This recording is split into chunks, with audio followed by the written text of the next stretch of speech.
This brief video lecture is meant to help orient you to developing and delivering your informative speech. First, let me be clear. Just because this is an online class does not mean you get to skip public speaking.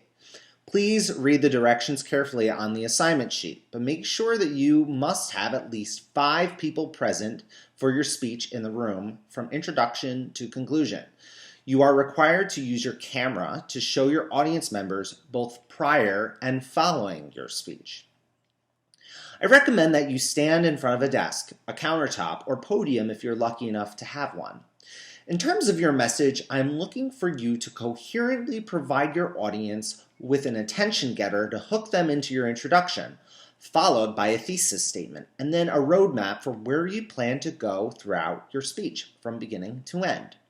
Then, provide another 5 minutes or so of your main informative detail. You will also need to include verbal citations to support all of your information.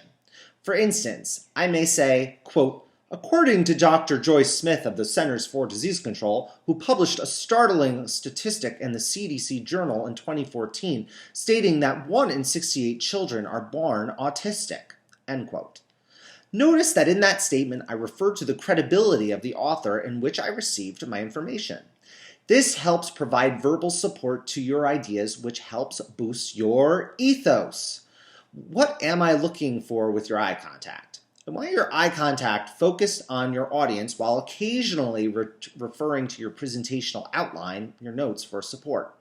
You do not need to look into the camera recording your speech. This may look a bit awkward. What I recommend is take a few days before your speech, stand in front of a mirror and practice your presentation outline over and over again.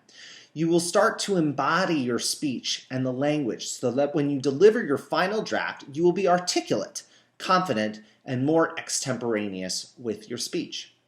Finally, let me emphasize how important it is for you to be clear as day when you are crafting your speech. I want you to be obvious with your message and provide your audience with stellar clarity. This also means that you must maintain your confidence throughout the entire speech. When you get to the end of your speech, reinforce your thesis with a well-crafted conclusion. Revisit your roadmap. Where did you take the audience through your journey? And finish with something other than "in conclusion."